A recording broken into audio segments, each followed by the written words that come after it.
से परमाराधन जगन्मित्र लीला प्रविष्ट ছিল ভক্তিবেদান্ত বাউন গোস্বামী গুরু মহারাজ পাঠক গোস্বামী গুরু মহারাজ ज्ञान के प्रभुपाद गौरकृष्णदास भक्ति ठाकुर जगन्नाथ दास षड़ गोस्वामी निताई चांद गौर चांद कृष्णचंद्र राधारानी गिरिराज महाराज जगन्नाथ बलदेव लक्ष्मी सिंहदेव भगवत अवतार जीवगण तदीय परिकर वृंद गंगा जमुना तुलसी महारानी भक्ति देवी भक्ति शास्त्र जीव चरण कमल अधमे भक्तिपूर्ण अनंत अनंत कर साष्टांग दंडवत प्रणाम पूर्वक रहित कृपा आशीर्वाद प्रार्थना करी परम पूजनीय वैष्णवबृंद उपस्थित सकल भक्तबृंदेर चरण अधमे यथायोग्य दंडवत प्रणाम अपना कृपा करुण आशीर्वाद करुण जेन नित्यकाल हरि गुरु वैष्णवेर महिमा गुणगान कीर्तन करे আমার নরাধম পাপিষ্ট জনকে যেন ধন্য করতে পারি হইয়াছেন হইবেন প্রভুর যত দাস সবার চরণ বন্ধ দান্তে করি জয় শ্রী রাধে জয় শ্রী রাধে জয় শ্রী রাধে শ্যাম হরে কৃষ্ণ আমরা শ্রী গৌড় বৈষ্ণব तीर्थ दर्शन नामक ग्रंथ देखिए আমরা श्रवण করছি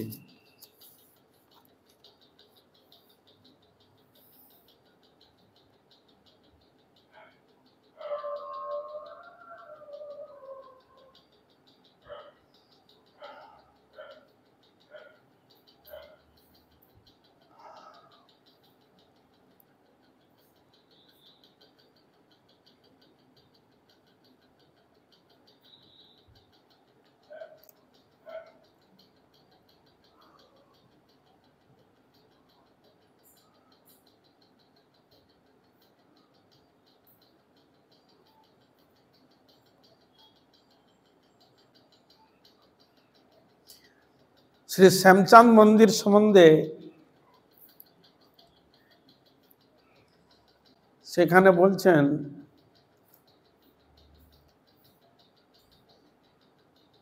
320 থেকে 340 বছর সংস্কারাধীন মন্দিরের বয়স আনুমানিক 320 থেকে 340 বছর বিশু খান নামে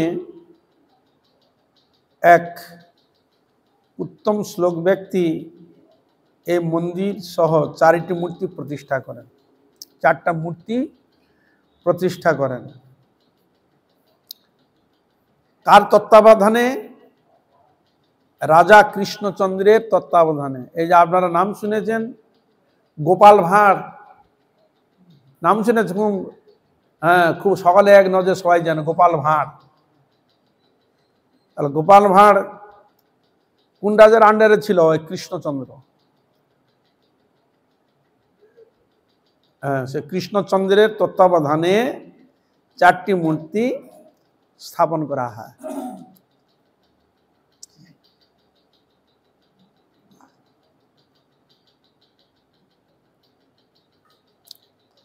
বর্তমান কুটিপাড়ার নিজস্ব সেবিত বিগ্রহ এখন হচ্ছেন বাকি তিনটি বিগ্রহ দান করে দেন খামারি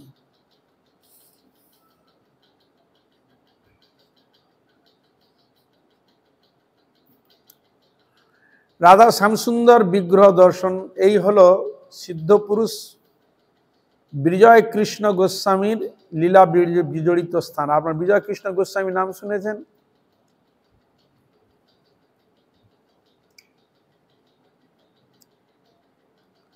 सुविस्तृत मंदिर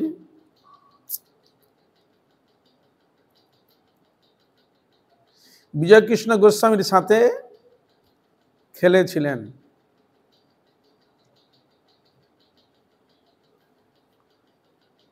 बलराम मिश्रे चतुर्थ पुत्र श्री देवकी नंदन गोस्वामी द्वारा ए विग्रह प्रतिष्ठित है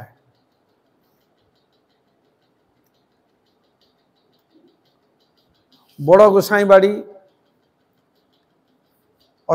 ছিল अद्वैत आचार्येर ज्येष्ठ पुत्र नाम হচ্ছে अच्युतानंद अद्वैत आचार्येर बड़ छेलेर नाम হচ্ছে अच्युतानंद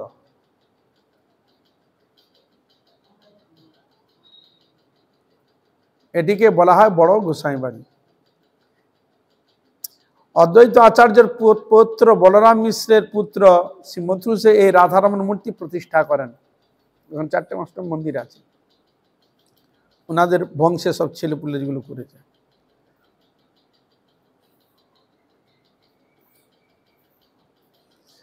সেই রাধারমণের বেদিতে শ্বেত প্রস্তরে, শ্বেত পাথরে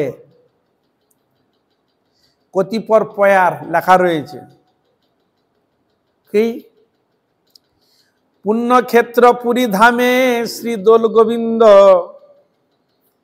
বিরাজিতা কতকাল বিতরী আনন্দ, বসন্ত রায়ের প্রেমে যশোহর আগমন, যবে মান সিংহ করে রাজ্য আক্রমণ, অদ্বৈত পুত্র মথুরেশ মহামতি আনিলেন শান্তিপুরে মোহন মূরতে, জীবের করুণা করি শ্রী রাধারমণ, রাসবিহারী রূপে দিলেন দর্শন।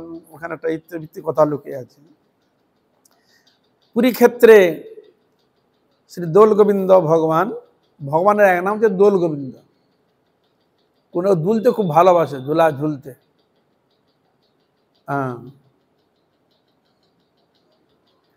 সেখান থেকে আনন্দ প্রদান করতেন। এখন বসন্ত রায়ের তাদের ভক্তিতে যশোহরে আগমন করেন। কখন? যখন মানসিংহ করে রাজ্য আক্রমণ, যখন মানসিংহ আক্রমণ করেছিল, তখন অদ্বৈত পুত্র মথুরেশ মহামতি, তার নাম ছিল মথুরেশ, পৌত্র মানে নাতি, তিনি কি করলেন? আনিলেন শান্তিপুরে মোহন মূরতি, শান্তি, ওখান থেকে শান্তিপুরে নিয়ে এলো বিগ্রহকে। জীবের করুণা করি শ্রী রাধারমণ, সে বিগ্রহের নাম হচ্ছে রাধারমণ। শ্রী রাধারমণ রাসবিহারী রূপে দিলেন দর্শন। ওখানে ওই রাধারমণের বেদি, ঠাকুরের বেদি থাকে তো, সে বেদির নিচে শ্বেত পাথরে এই পয়ারটি ওখানে লেখা আছে। ঠাকুর কি করে এলো, কোথা থেকে এলো, সব ইতিবৃত্ত ঘটনাগুলো এখানে দিয়েছে। এছাড়া আছে রাধা মদন মোহন,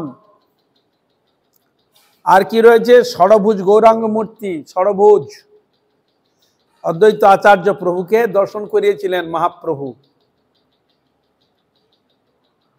ষড়ভুজ, ষড়ভুজ বলতে কি কি আছে? গৌরাঙ্গ লীলা দণ্ড কমণ্ডল দুহাতে ধরে আছে। কৃষ্ণ লীলা বাঁশি ধরে বাঁশি বাজাচ্ছে, তাহলে 4 হাত হলো। আর 2 হাত রামলীলা, এক হাতে তীর, এক হাতে ধনুক, তাহলে ক হলো? 6টা হলো না? হ্যাঁ, ষড়ভুজ মূর্তি দেখিয়েছে।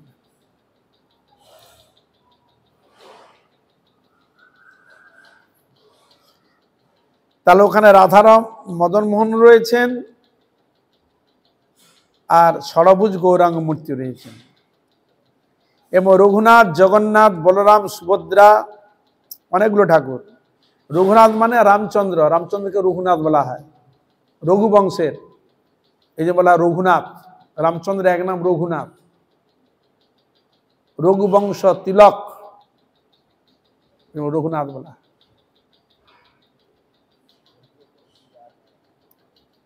এই যে রঘুপতি রাঘব রাজা রাম, পতিত পাবন সীতারাম, বুঝছেন তো?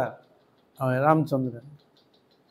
আপনারা একটু এগিয়ে আসুন, ওই পাশটা হচ্ছে মায়েদের জায়গা, আপনারা একটু এগিয়ে আসুন, এই পাশে সামনে এগিয়ে আসুন।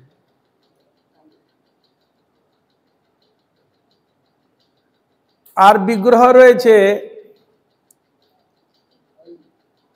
জগন্নাথ দেব, জগন্নাথ দেব, বলরাম আর সুভদ্রা,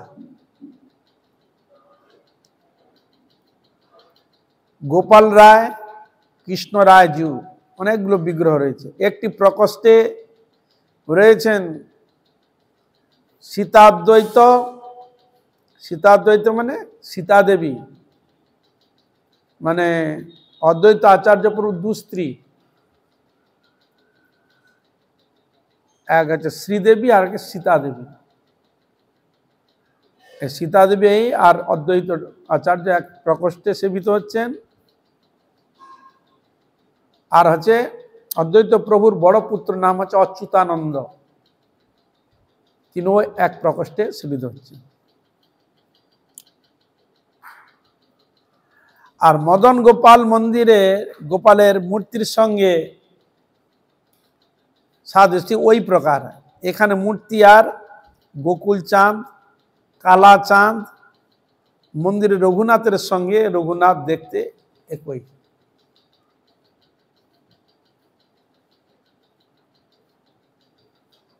এবার বলছেন এই যে আপনারা নাম শুনেন যে বাবলারি বলেন, বাবলারি, এই যে ই থেকে বাস যায় নবদ্বীপ থেকে, নাম শুনেছ বাবলারি?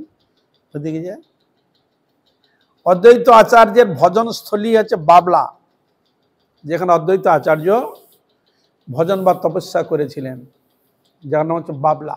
বাবলারি বলে বাস যায় ই থেকে নবদ্বীপ বাস স্টপেজ থেকে। এখানে তিনি ভজন করতেন। আর ওখানে বহু প্রাচীন গঙ্গা বহমানা, গঙ্গার স্রোতের ভাগ রয়েছে। এই যে আমাদের নবদ্বীপে যখন ওই পরিক্রমা হয় না, যখন ওই বিদ্যানগর সব সাইডে যখন যা দেখেন বড় বড় ডোবার মতো খালের মতো ওগুলো নদী ছিল, একটা স্রোত ছিল মহাপ্রভুর সময়। ওগুলো স্রোতগুলো বুঝে বুঝে বুঝে বুঝে মেনটা থেকে গেছে, এগুলো বন্ধ হয়ে গেছে। এখন যে নবদ্বীপে প্রবেশ করতে ওই যে তুমি হেমাদপুর ওই যে ব্রিজ আছে না, ওগুলো ওই নদীর সঙ্গে যোগ ছিল। হ্যাঁ, ওইটার উপর দিয়ে স্টেশন হয়ে ঢুকছে।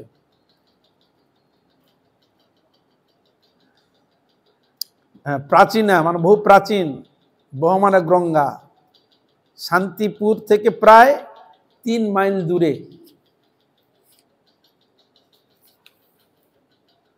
গঙ্গা চিহ্নস্বরূপ মাঝে মাঝে খাদ এসব দেখা যায়, বোঝা যায় যে এখানে ছিল। প্রতিদিন শান্তিপুর থেকে প্রায় সমাগত ভক্তগোষ্ঠীর হরিকীর্তনে মুখরিত হয়। এই বাবলা প্রাঙ্গণ তার সাথে স্বাভাবিক বন বিথিকার সৌন্দর্যে মনপ্রাণ উদাসীন হয়ে যায়। মানে এখানে এত সুন্দর গাছপালা আদি মনোহর পরিবেশ। আর ওখানে মানে বাবলা গাছও ছিল, মানে বাবলা গাছও প্রচুর ছিল মনে হচ্ছে। হ্যাঁ, বাবলা গাছ তো থাকবেই। বাবলার ভজন করতেন বলে এর নাম বাবলা বলে জানা যায়। ভজনস্থলীর সামনে আম, তমাল, বকুল, বাঁশের ঝাড়, কত কি গাছ আর সুমধুর করেছে। এখানে একটা বট গাছ, বকুল গাছ কিন্তু ছোটখাটো না, বিশাল বিশাল গাছ হয়। আর আছে তমাল গাছ। বেশিরভাগ তমাল গাছটাকে দেখেছি যেসব জায়গা মানে মন্দির বা ভগবানের বিরাজস্থান, সব জায়গায় কিন্তু দেখা যায় একটা করে তমাল গাছ সব জায়গাতে, আর পরিবেশটা আলাদা করে দেয়, মানে অনুভব করে দেয় বৃন্দাবনের স্মৃতিসৌধকে প্রকাশ করে। এই যে ময়নারালে গেলাম, ওখানেও দেখলাম একটা বড় বিশাল আছে, দেখলাম মানে ওর জায়গা থাকে না, একটা পরিবেশটা আলাদা করে দেয়। এটা তমাল গাছ হচ্ছে রাধারানীর খুব প্রিয়, জানো না? কৃষ্ণ যেমন কালো, তমাল গাছও কালো। ওই যে বর্ণন দিচ্ছে, কৃষ্ণ কালো তমাল কালো, তাই তো তোমায় ভালোবাসি। হ্যাঁ, যেমন রাধারানী বলতেন, কৃষ্ণ কালো তমাল কালো, তাই তো তোমায় ভালোবাসি। শুধু তাই না, আরো বলেছেন, সখী আমি তো কৃষ্ণ প্রেমে আগুনেতে জ্বলে পড়ছি, ছাই তো হয়ে গেলাম। বলে না পুড়ে ছাই হয়ে গেলি? হ্যাঁ, এটা কি কথা, পুড়ে ছাই হয় তো? বলে না পুড়ে ছাই হয় কি করে? বলে না, কৃষ্ণ বিরহ অনলু আমি ছাই হয়ে গেছি, আর আমাকে কি ছাই করবি? মরিলে ঝুলায় দিও তোমালেরও ডালে, আমি যদি মরে যাই তোমালের সঙ্গে আমাকে ই করে দিও। তার মানে কি, স্বয়ং কৃষ্ণই তোমাল রূপে প্রকাশিত। এই জন্য তমাল গাছ মানে তার বৈচিত্র্য একটা আলাদা, মহিমান্বিত।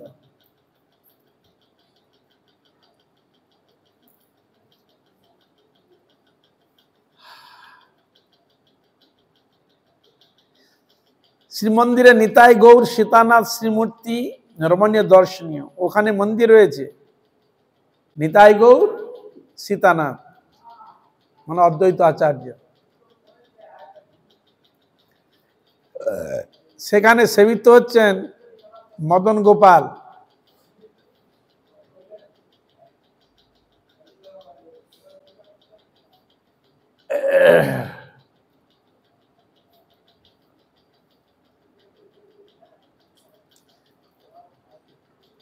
শান্তিপুরের দক্ষিণ পূর্বে গঙ্গা বইত, শান্তিপুরের দক্ষিণ দিকে এবং পূর্ব দিকে গঙ্গা তখন বহমান ছিল,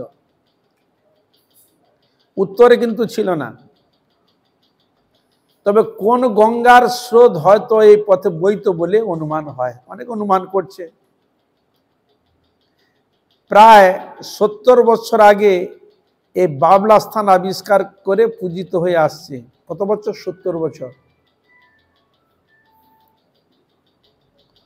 মানে অনেকে সন্দেহ, প্রধান বহুদিনের ব্যাপার তো, তার স্মৃতিসৌধ রয়েছে, সে নিয়ে অনেকে এরকম মনের মধ্যে সংশয় রয়েছে।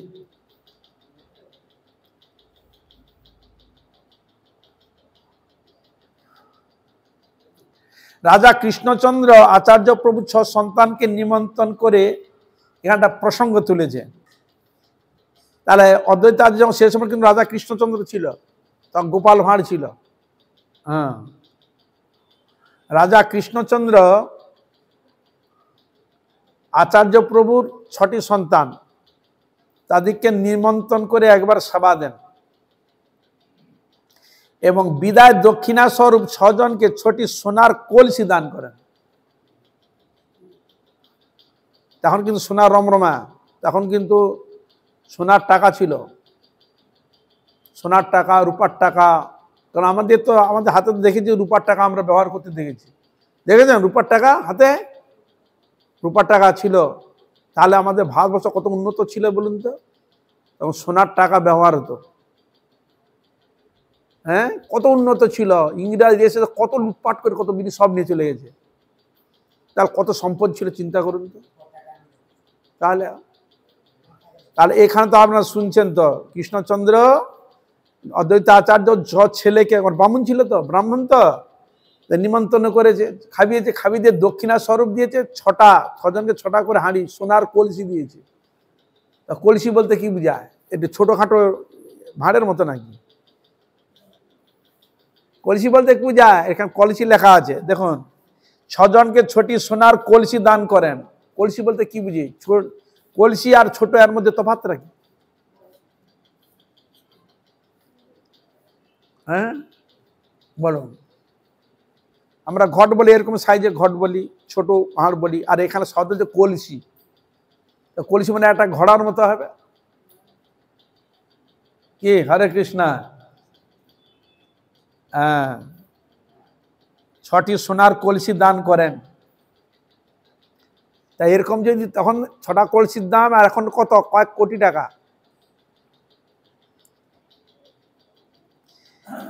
একজনের ভাগে একটি কলসি ছোট হলে সে খুব কলহ করেছিল। 6টি কলসি নিয়েছে, সব কলসির মধ্যে সমান কোন কথা একটা ছোট ছিল, এই ছোট কলসি কিনে কলহ। এত দামি জিনিস সবাই চায় সমানভাবে নিতে, কিন্তু একটা কলসি ছোট ছিল, আর ছোট জন্য কলহ, মানে তর্ক বিতর্ক আরম্ভ হয়েছে, কলহ করেছিল। সেজন্য রাজা তার নাম রেখেছিলেন পাগলা গোসাই। মানে একটা ছেলের নাম পাগলা গোসাই। কেন? ওই যে 6টা যখন দিয়েছিল না, ওর ভাগে পড়েছে ছোটটা, ও তখন বলছে আমি ছোট নেব না, জানার জিনিস, এবং পাগলামি করেছে, ওই তার নাম রেখেছে পাগলা গোসাই। এক ছেলের নাম রেখেছে পাগলা গোসাই।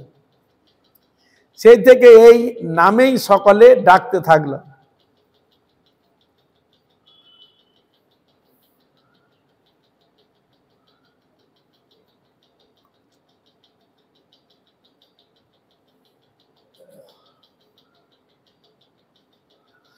এবারে এলো কালাচাঁদ, কৃষ্ণের আরেক নাম কালাচাঁদ। এই কালাচাঁদ বিশু খাঁর প্রতিষ্ঠিত। তিনি দান দিয়েছিলেন বিগ্রহকে। ইংরাজির কত সাল? 1984 সালে। ওই মূর্তিটি চুরি হয়ে যায়। তখন কিন্তু যেসব মূর্তিগুলো ছিল না, অষ্টধাতুর সোনার এরকম মূর্তি ছিল, অনেক জায়গায় দেখা গিয়েছে ডাকাত চুরি ফুরি করে নিয়ে গেছে, এরকম দেখা শোনা যায়। কেউ নিয়ে গিয়ে কুয়ায় ফেলিয়েছে, কোথায় নিয়ে যেতে পারেনি, ওই মানে কচুরি পানা এর মধ্যে ঢুকিতে ফেলে চলে গেছে। ওই যে অনেক অনেক পুরনো যেসব পুকুরগুলো ছিল, কচুরি পানা ব্যবহার করতো না, এখন যা সংস্কার করতে দেখা গেল পাঁকের ভিতর থেকে বেরোচ্ছে। বুঝলেন? হরে কৃষ্ণা। এরকম এক সময় এরকম ছিল। আমাদের সমুদ্রে দেখা গিয়েছে এই যে ধান কল, তখন তো এত উন্নতি হতো, বড় বড় ধান কল, মানে বড় বড় চাকা, মানে সেই ওই মেশিনটাকে চালাতে 5 থেকে 6 জন লাগতো। 4 জন হ্যান্ডেল, বিশাল হ্যান্ডেল, মানে বিরাট চাকা, মানে একটা মানুষের উপরে বড় বড় চাকা। 4 জন হ্যান্ডেল দিচ্ছে, আর একজন ওই চাকা ধরে ঘুরাচ্ছে, আর একজন ওই যে ফিতা আছে সঙ্গে ফিতা টানছে। এগুলো তো আমাদের দেখা। এত বড় ইঞ্জিন, বুঝলেন? আর এরকম ইঞ্জিন যখন চলতো, ওই মাঝে মাঝে ডাকাতগুলো কি করতো, ওই এসে ওর নজেলকে বের করে নিয়েছিল, নজেল খুলে জেনে চলে যেত, গিয়ে দিয়ে চুরি করে নিয়ে গেল। তো দিয়ে একটা কাগজের মধ্যে কারো মাধ্যমে ওখানে দিয়ে আসে, মানে দেখো এত 1000 টাকা দিতে হবে, যদি তুমি নতুন নজেল নিয়ে যদি আবার তুমি লাগাও, আবার চুরি করে নিয়ে আসো। যে এই ভয়ে আর তখন লাগাতো না, তখন ওই কেনার থেকে দাম একটু কম সম হতো। ওটা দিয়েছে অমুক জায়গায় আছে, অমুক জায়গায় আসবে, এরকম করে দেখেন কোথায় আছে পুকুরের কচুরিপানা, পুকুরের ভিতরে, সেখান থেকে অনেকে এরকম ঘটনা হয়েছে, নিয়ে এসছে অনেকে, এরকম চুরি হতো। বড় বড় ইঞ্জিনিয়ার ওই নজর খুলে নিয়ে চলে যেত, আর দাবি রাখতো যে এত টাকা দিতে হবে, অমুক জায়গায় যাবে, পুলিশকে খবর টবর দিবি না, এরকম করে একটা চিঠি লিখে দিয়ে যেত, নিয়ে অমুক জায়গা হতো, তখন ওইখান থেকে ওই টাকাটা দিত, তবে থাকতো। একবার চুরি হয়ে গেলে যদি তুমি নতুন কিনে এসে লাগিয়েছ, আবার চুরি হবে। আমার একটা গ্যাং ছিল এরকম ধরনের, এগুলো তো আমাদের দেখাশোনা। হরে কৃষ্ণ। আর তদানীন্তন সময় এরকম অনেক চুরি হতো, খুব চুরি হতো।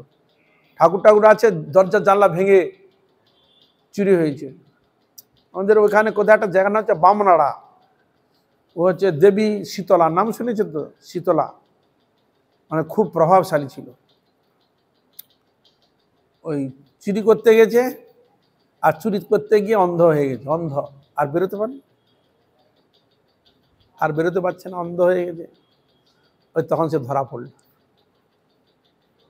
কিছু কিছু জায়গায় এরকম থাকে, তো এরকম ছিল। তাই 1984 সালে এই মূর্তি চুরি হয়ে যায়। তৎকালীন রাজ্যপাল মহোদয়ের চেষ্টাতে চুরি হওয়া বিগ্রহ উদ্ধার হয়। তখন যিনি রাজ্যপাল ছিলেন, তিনি খুব ভক্ত ছিল, এইসব বলতে তিনি নীতি করে বিগ্রহ তিনি উদ্ধার করে দিয়েছিলেন। চোরেরা ঠাকুরের হাত কেটে মাটির নিচে রেখেছিল, ঠাকুরের হাত কেটে মাটির নিচে রেখেছিল।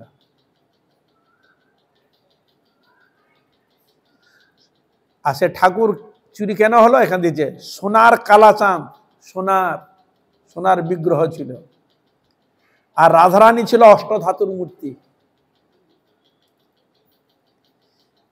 উদ্ধার করে আবার ওই কাটা হাতকে কারিগর দিয়ে জুড়ে দেওয়া হয়, আবার কারিগরকে দিয়ে আবার জুড়ে দেয়। সেইভাবে আজও তিনি পূজিত হচ্ছেন। মাধুর্য মণ্ডিত শিব বিগ্রহ সংসার তাপিত জনে তাপ নিবারণ করবে বলে আমার বিশ্বাস।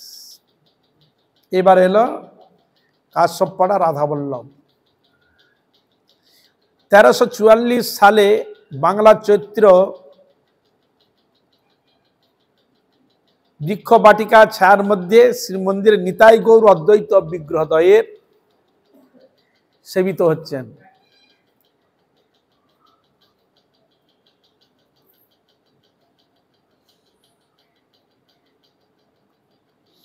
এবার আমরা শুনবো ফুলিয়া। হরে কৃষ্ণ। এ ফুলিয়া কোথায়? না নদিয়া জেলায় অবস্থিত। ফুলিয়া নাম শুনেছেন? Phulia border area, border, Bangladesh Bharat border area.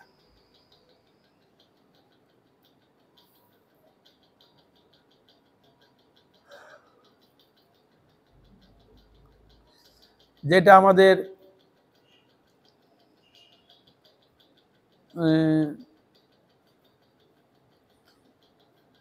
Krittibas gate থেকে প্রায় 1 কিলোমিটার হাঁটতে হয়। এই যে কীর্তিবাস ওঝা যিনি ওই লিখেছিলেন, ওটা রামায়ণ মনে হয়। কীর্তিবাস ওঝার কি রামায়ণ না মহাভারত? রামায়ণ। আর কাশিদাসীর হচ্ছে মহাভারত, আছে না? মহাভারত আছে, কাশিদাস মহাভারত আছে, আর এ আছে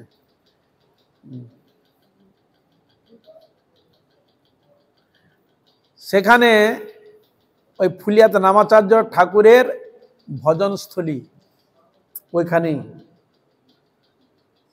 ওই কীর্তিবাস ওঝা আর ওই এলাকায় ফুলিয়া। আর ওইখানে একটি গুফা রয়েছে, গুফা।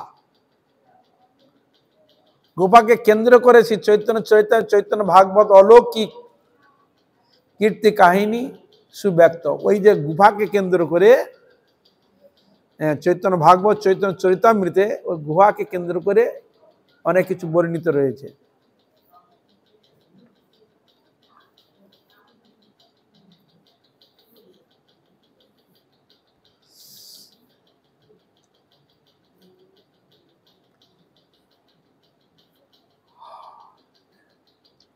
প্রায় 500 বৎসরের পরও যদি এই স্থানে বৃক্ষরাজি সুবেষ্টিত থাকে, তাহলে সে পুরানো দিনে তো গুফার মহাসর্প থাকবে। ওখানে মহাসর্প ছিল, বহু প্রাচীন। তো হরিদাস ঠাকুর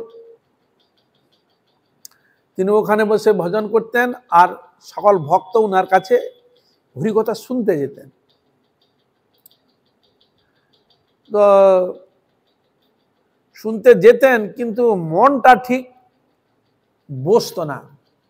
কেন? খুব কষ্ট অনুভব হতো, নিঃশ্বাস টানলে কষ্ট অনুভব হতো।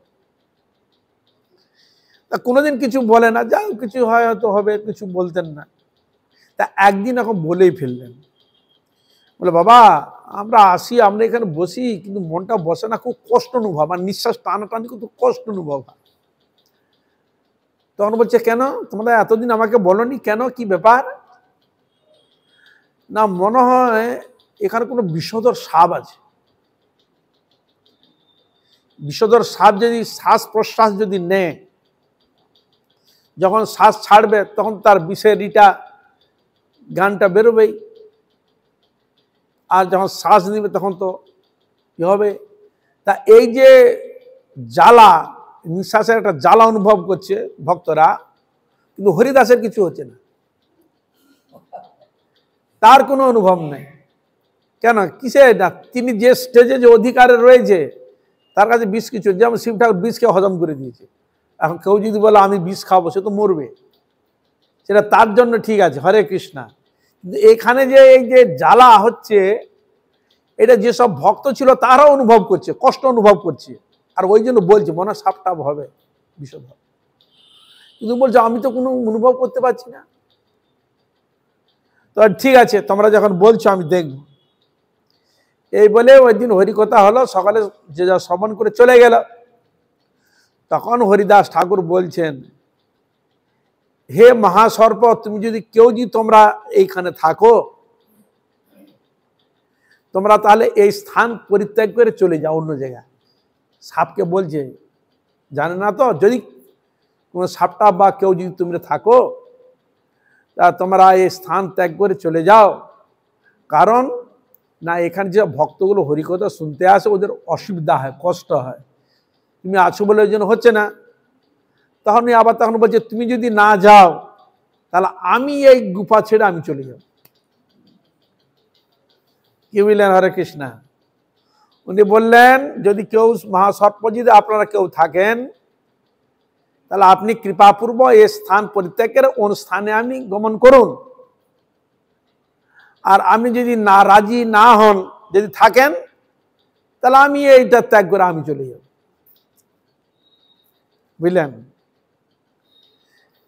এই যে বললেন, দেখো বলার সঙ্গে সঙ্গে বেরিয়ে এসে দেখলেন একটা ফণীধর মহাসর্প, মাথায় মণি আছে, আস্তে আস্তে বেরিয়ে চলে যাচ্ছে। কি বললেন হরে কৃষ্ণ? হ্যাঁ, মহাসর্প যার কথা শুনে সে সাধারণ কোনো ব্যক্তি? হরিদাস ঠাকুর কে? ইনি স্বয়ং হচ্ছে ব্রহ্মা, ব্রহ্ম হরিদাস এই জন্য বলা হয় নাকি, বুঝলেন? নাকে বলা হয় ব্রহ্ম হরিদাস, আর কি বলা হয় জবন হরিদাস বলা হয় না? জবন হরিদাস। তা এর সঙ্গে তিনজন মিলে আছে, ব্রহ্ম হরিদাস, প্রহ্লাদও আছে বলে, আর একজন মুনির পুত্র, তিনজন মিলিত হয়ে এসছে বলেন। আবার কেউ বলে স্বয়ং ব্রহ্মা। যাই হোক, কিন্তু তিনি তো যে লীলা প্রদর্শন করছেন, তাহলে সাপ তার কথা শুনলো, সাপ বেরিয়ে চলে গেল।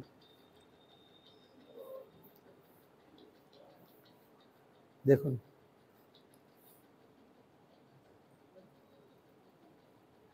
এই জন্য এখানে বর্ণন দিচ্ছে যে এত পুরনো গুহা, তাতে মহাসর্প থাকবে, ইয়াতে আশ্চর্য হবার কি?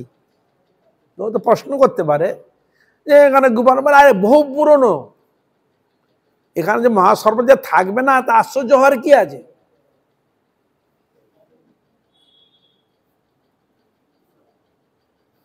এই জন্য বললেন আশ্চর্য এই যে ঠাকুর এই মহাসর্পকে তাড়িয়ে নির্জন স্থানে ভজন করেছিলেন। এই সর্পকে তাড়িয়েছিলেন তিনি, এই কথা বলে, মানে লাঠি দিয়ে না, পিঠে পাটিয়ে না, বৃষ্টি দিয়ে না, কোনো কিছু দিয়ে নয়, কথা বলে তিনি চলে গিয়েছিলেন। সর্প দেখলেন এ হচ্ছে মহাপুরুষ, উনিও ছেলে এরকম মহাপুরুষের কাছে থাকলে আমারও মঙ্গল হবে, ওদের শরীরে হাওয়া নিঃশ্বাস প্রশ্বাসে যদি লাগে, সাধু সন্তের মহাপুরুষের ভক্তগণের হাওয়া যদি কারো গায়ে লাগে বা দর্শন হয়, তাদের মুক্ত হয়ে যায়, তারও সঙ্গ করতে আসে। আমরা বুঝতে পারি কি পারি না? অনেক কুকুর দেখবেন হরিকথা শ্রবণের সময় এসে বসে যায়, হরিকথা শ্রবণ করবে, হরিকথা শেষ হলে চলে যায়। অনেক সময় দেখা যায় বিড়াল, আমাদের এখানে একটা পায়রাকে দেখতাম, পাঠের সময় সারাদিন ওদের থাকবে, পাঠের সময় এলে এখানে এসে বসে থাকবে, চুপ করে বসে থাকবে, পাঠ শেষ হলে কোথায় চলে তার খুঁজে পাওয়া যায়, এইখানে বসে থাকতো। অনেক এরকম প্রাণী আছে, তারা এরকম হরিকথা শ্রবণ করার জন্য আসে।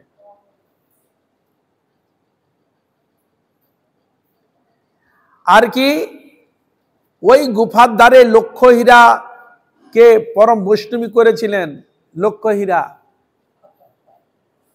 বুঝলেন? পরীক্ষা করতে সে পাঠিয়েছিল। অনেক দুষ্ট ব্যক্তি আছে না, দুষ্ট ব্যক্তি কি করে হয়, যদি সাধু দেখলে, সাধুতে কিছু বহু লোক যদি এসে যায়, বলে আর আমি একজন হম্বা চম্বল, আমার কাছে লোক আছে না, কি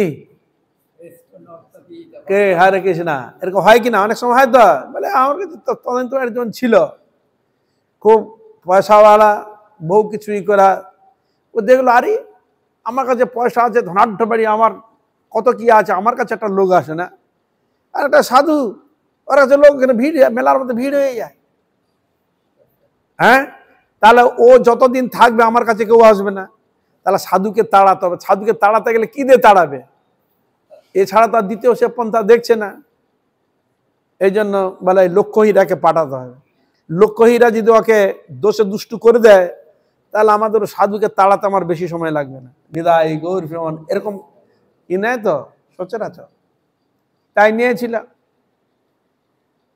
কত টাকা? লক্ষ্যহীরা মানে 1 লক্ষ টাকা না কমসে কম যাবে না। গিয়ে অনেক চেষ্টা করলো, তা কোনো কিছু দিয়ে বলতে পারলো না। তাকে 3 দিন হরিকথা শ্রবণ করিয়ে তার চিত্তবিতে তাকে সাধু করে দিলেন, তাকে বরং বৈষ্ণব বানিয়ে দিলেন। হ্যাঁ, দেখা গেলো উল্টে সে হয়ে গেল, হ্যাঁ সাধু হয়ে গেল। কেন? আপনারা দেখবেন পরশমণির নাম শুনেছেন? পরশমণি ধাতুকে স্পর্শ করলে কি হয়? শোনা হয়, কিন্তু পরশমণি তো করতে পারে না। কি হরে কৃষ্ণা? পরশমণি ধাতুকে স্পর্শ করলে শোনা প্রসব করে, কিন্তু পরশমণি হয় কি? কিন্তু ভক্ত হচ্ছে পরশমণি। হ্যাঁ, দুষ্টরূপ যদি ধাতু যায় তাকে শোধন করে কি করে দিবে? পরশমণি করে দিলেন, তাকে ভক্ত করে দিলেন। হ্যাঁ, ব্রহ্মাণ্ড তারিতে শক্তি ধরে জনে জনে, এ বেদ পুরাণের গুণ গায়ে যাওয়া শুনে। সাধুর পাল্লায় পড়ে সাধু হলো, সে সাধু আবার আরেকজনকে সাধু বানাতে পারে, আরেকজনকে পরশমণি করতে পারে, পারে কিনা? তাহলে বাল্মীকি ছিল চোর, গুন্ডা, বদমাস, ডাকাত ছিল, নারদের পাল্লায় পড়ে হয়ে গেল কি মহামুনি। বাল্মীকি নাম শুনেছেন? আগে নাম কি ছিল? রত্নাকর দস্যু। কি হরে কৃষ্ণ? নারদের পাল্লায় পড়ে হয়ে গেল সাধু। অনেক ঘটনা। সেরকম চিন্তামণিও গিয়েছিল ওই গুফাতে, তাকে সাধু বানিয়ে দেয়।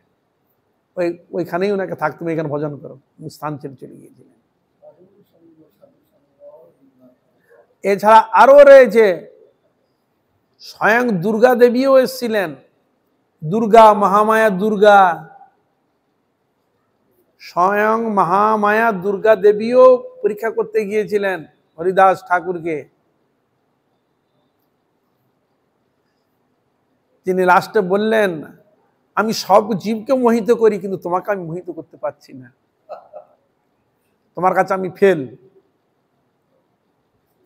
বুঝলেন? ভক্তের কাছে সেরকম উচ্চকোটির ভক্ত যদি হয়, সকল দেবতাগণ সেই ভক্ত সান্নিধ্যে থাকার জন্য চেষ্টা করে, তার অঙ্গে প্রত্যঙ্গে বাস করার চেষ্টা করে। কেন? বৈষ্ণব হৃদয়ে সদা গোবিন্দ বিশ্রাম, গোবিন্দ কহেন মম বৈষ্ণব পরাণ। ভক্তদের কেন বাস করে না? ভক্তর হৃদয়টা আছে কৃষ্ণের, তার বিশ্রামের স্থান। কেন ভক্তের কথা বললো? কেন বৈষ্ণবের কথা বললো? অন্য লোকের কথা বললো না কেন? না, মানুষের জগতে নানা রকমের চাহিদা, কামনা বাসনার চাহিদা, এটা দাও, ওটা দাও, সেটা দাও, বলে না?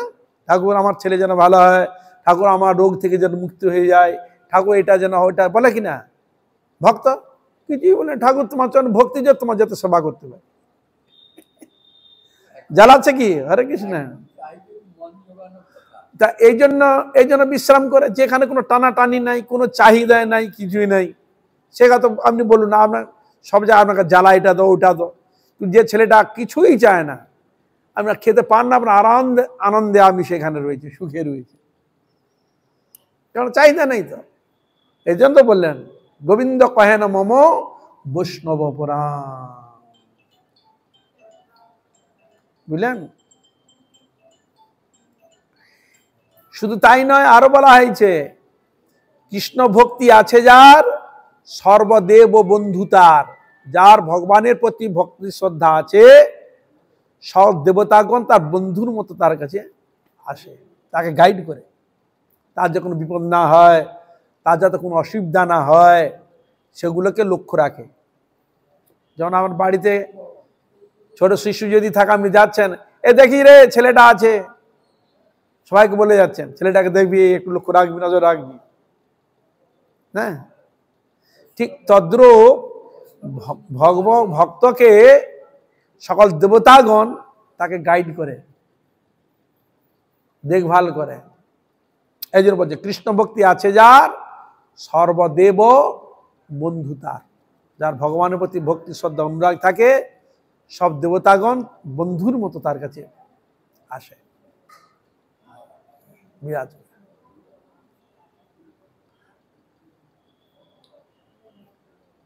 এই জন্য বললেন এখানে যে গোপার দ্বারাই লক্ষ্য হীরাকে পরম বৈষ্ণবী করেছিলেন। তাহলে বলুন আমার সহৃদয় পাঠক, সে অলৌকিক গুফার সম্পূর্ণ অবয়ব দর্শনে আগ্রহ জাগে কিনা? বলে এরকম গুফার মধ্যে যদি হরিদাস ঠাকুর ভজন করেন, ওখানে যদি সর্প চলে যায়, ওখানে যদি মহামায়া পরীক্ষা করতে আসে, ওইখানে যদি লক্ষ্য হীরা সে যদি পরম বৈষ্ণব হয়ে যায়, তাহলে এরকম গুহাপে যে দর্শন করছে তো মহাভাগ্যবান। কি বলেন? এত যদি গুহার মহিমা থাকে, শুনে যদি কেউ এরকম মহাভাগ্যবান যদি একবার তার দর্শন করার পিপাসা জায়গা হঠাৎ যদি পৌঁছে যায়, তাহলে তার কিরকম হৃদয়ে ভক্তি জাগ্রত হবে। এই জন্য ভক্তিকে নিতে গেলে হৃদয়ে ভক্তি ভাব নিয়ে যেতে হবে। বুঝা গেল? ভক্তি বস্তুকে, প্রেম বস্তুকে লাভ করতে গেলে হৃদয়ে ভক্তি ভাব নিয়েই যেতে হবে, তবে আপনি নিয়ে আসতে পারবেন। যদি ভক্তি ভাব যদি না থাকে তাহলে আপনি নিয়ে আসতে পারবেন না। হরে কৃষ্ণ। ভক্তিভাব থাকা চাই।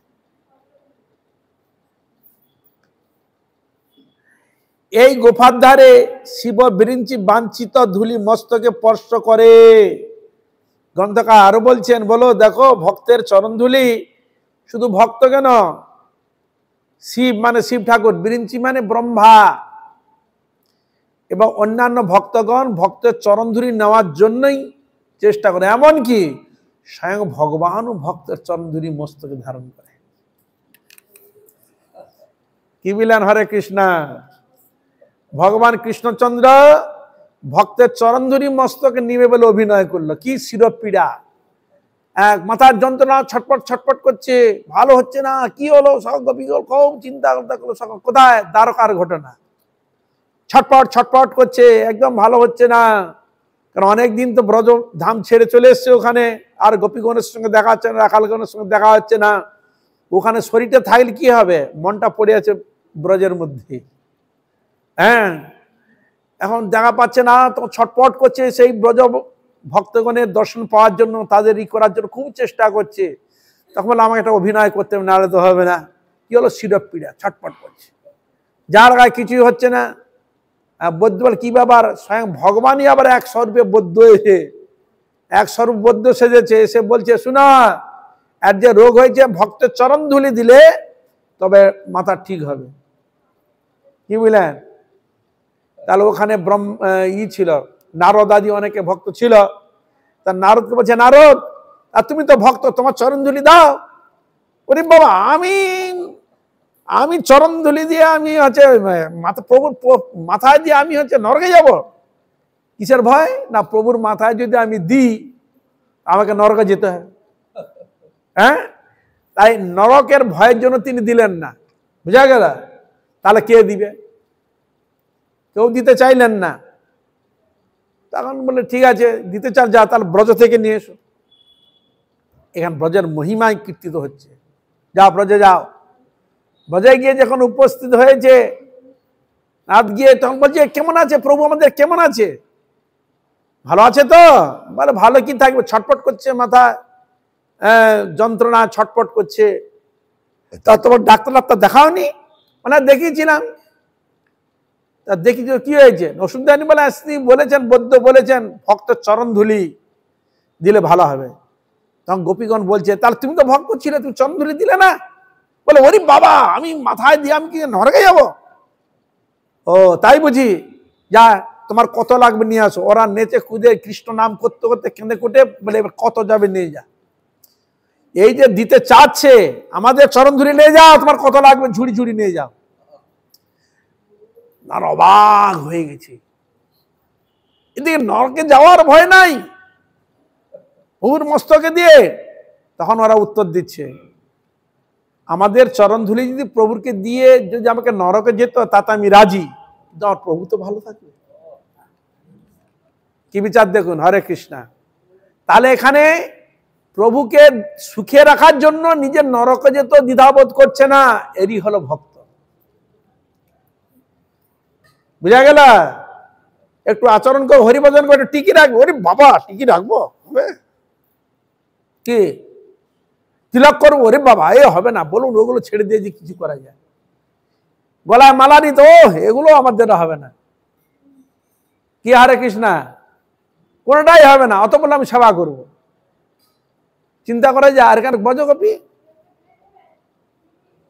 চিন্তা করুন, ভগবানকে সুখী রাখার জন্য তিনি নরকে যেত দ্বিধাবোধ করছেন না, একেই বলা হয় ভক্ত। ভগবান এতে ঘোষণা করেছে পৃথিবীতে যত প্রকার ভক্ত, সর্বশ্রেষ্ঠ ভক্ত হচ্ছে ব্রজগোপীগণ।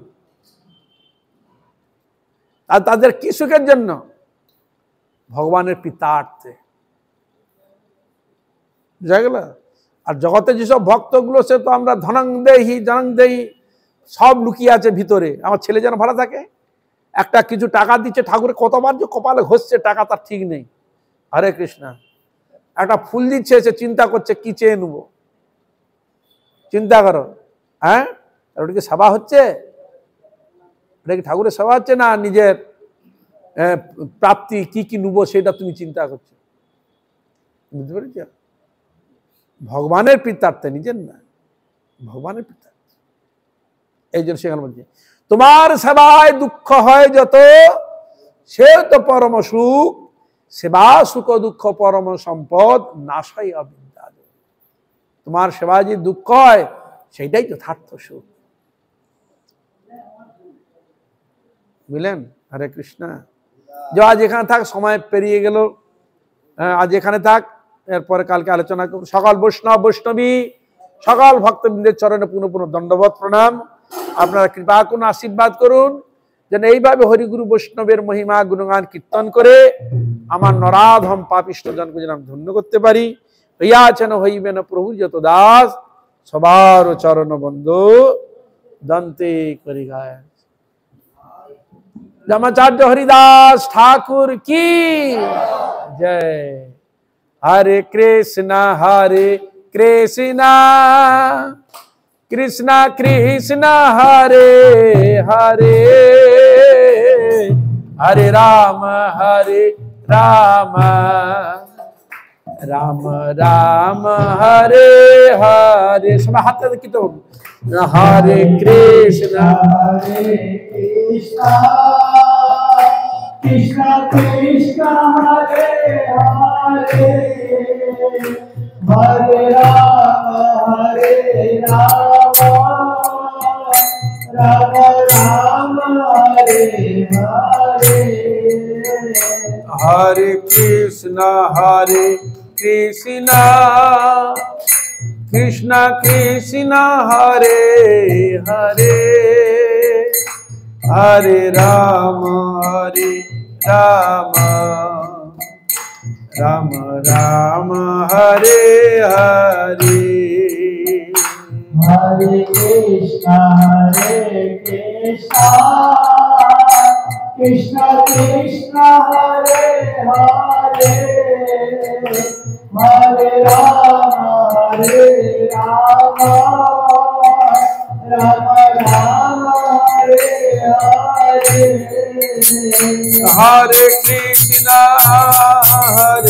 কৃষ্ণ কৃষ্ণ কৃষ্ণ হরে হরে, হরে রাম রাম রাম হরে হরে। হরে কৃষ্ণ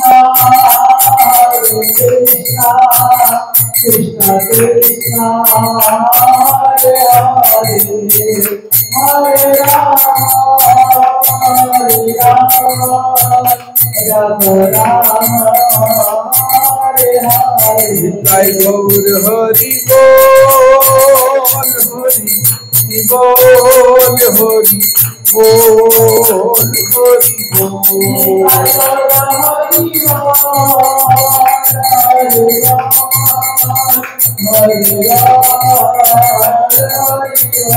নিতাই গৌর হরি বল, হরি বল, হরি বল, হরি